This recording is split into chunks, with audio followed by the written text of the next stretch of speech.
Hello, xin chào các bạn đã quay trở lại với review 5 phút. Mở đầu trailer tập 63 Tuyệt thế đường môn là hình ảnh Ngôn Thiểu Triết và Tiên Lâm Nhi đích thân đến đón Hoắc Vũ Hạo trở về học viện.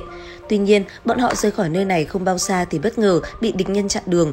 Đôi Việt Nguyệt thì hắn đã đổi bản vẽ của mình lấy rất nhiều kim loại quý của Kính Hồng Trần, cho nên vị đương chủ này không thể ra mặt trực tiếp đòi lại mà nhờ người đến lấy.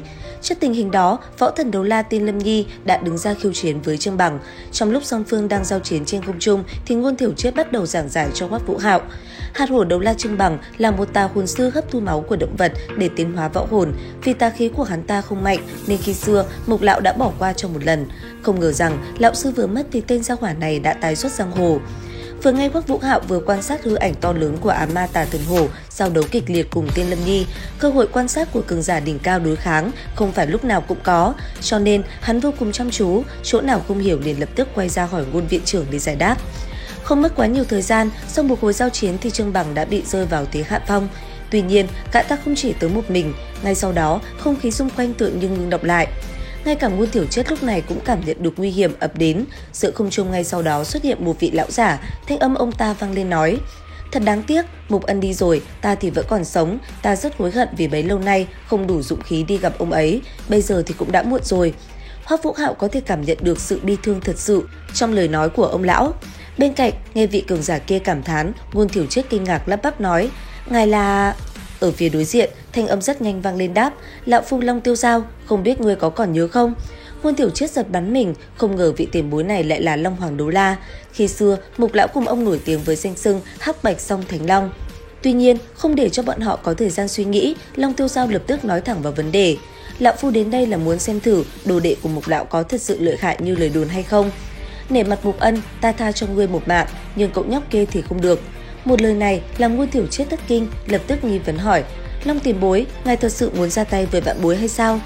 Hắc Ám Thánh Long kinh nghị đáp: "Lão phu nhận lời nhờ vả của người khác, buộc phải giữ chữ tín, nợ người ta một ân tình lớn nên không còn cách nào khác. Tới đây, tiếp 3 chiêu của ta, sau đó giao ra trách nhận chữ vật trong tay tiểu tử kia, các ngươi có thể bảo toàn tính mạng rời khỏi đây. Ta đã quyết, nói nhiều lời cũng vô ích." Lời vừa dứt, một cỗ uy áp khủng bố cũng liền phóng thích ra, khiến Ngôn Thiểu Triết vô cùng chật vật. Trong lòng ông lúc này cũng thầm cảm thán, tên thì có thể giả mạo, nhưng thực lực người này rõ ràng ngang bằng với lão sư, xem ra hôm nay không thể thoát thân được rồi. Sau một kích đầu tiên, Long Tiêu Giao lớn tiếng nói: "Quả không hổ là Phượng Hoàng Đấu La, thực lực không tồi, người còn 2 lần nữa." Nhìn sắc mặt trắng bệch của Ngôn viện trưởng, Hoắc Vũ Hạo bất bình lên tiếng: "Vạn bối thì có bản lĩnh gì, không giao ra trách nhận đó." Ngôn Thiểu Triết nghe vậy thì toát mồ hôi hột, đây là cực hạn đấu la hàng thật giá thật, ông tự trách sao mình không kịp thời bịp mồm tên nhóc này lại. Càn Long Tiêu Giao lúc này chuyển sự chú ý đến phía Hoắc Vũ Hạo, trong lòng thầm nghĩ tiểu tử này khẩu khí cũng khá lắm. Sau đó ông kinh ngạc hỏi: "Ồ, thì ra ngươi cũng là đệ tử của Mục Ân sao?" Hoắc Vũ Hạo tự tin đáp: "Đúng, đây là con môn đệ tử của lão sư. Ông so với ta ít nhất phải hơn 200 tuổi rồi, nếu cùng tuổi với ta, nhất định không thể là đối thủ của ta. Nếu lão sư của ta còn sống, ông há có gan ra tay với người của học viện Sử Lai Khắc." Hoắc Vũ Hạo gáy to như thế cũng không phải do bức xúc quá mà mất khôn, hắn biết rõ thân phận cao quý của vị Long Hoàng Đấu La kia, thực tế cũng không muốn ra tay với sư huynh của hắn.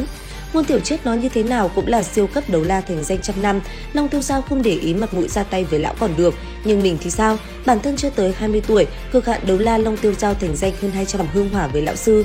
Long Tiêu Giao nheo mắt, chăm chú nhìn con mắt thứ 3 của Hoắc Vũ Hạo rồi lên tiếng: "Rất thú vị, người nói ta ỷ thế bắt nạt yếu. Thôi được, đổi lại, cho ngươi công kích. Thế nào, ta sẽ chỉ dùng hồn lực phòng ngự, nếu có thể làm ta lui nửa bước, coi như ngươi thắng. Lúc đó, cái nhẫn trên tay ngươi ta không cần, không ngờ Mục Ân tuổi già còn thu dung đệ tử, ta cũng khá hiếu kỳ, hắn bị năng lực gì của ngươi hấp dẫn đây?"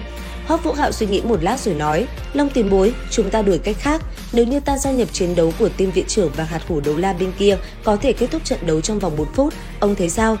Long Tiêu Giao nghe vậy nói lại, cười lớn đáp: "Tiểu tử kia, ngươi thật là quá tự tin à, ngươi thật sự cho rằng sau tranh của siêu cấp đấu la cỡ như ngươi có thể tham dự? Ta càng ngày càng hiếu kỳ rồi đấy, nhiều năm như vậy chưa gặp chuyện thú vị như thế này." Đến đây thì cũng hết tập 63 Đấu La Đại Lục 2. Xin chào và hẹn gặp lại các bạn ở những video tiếp theo.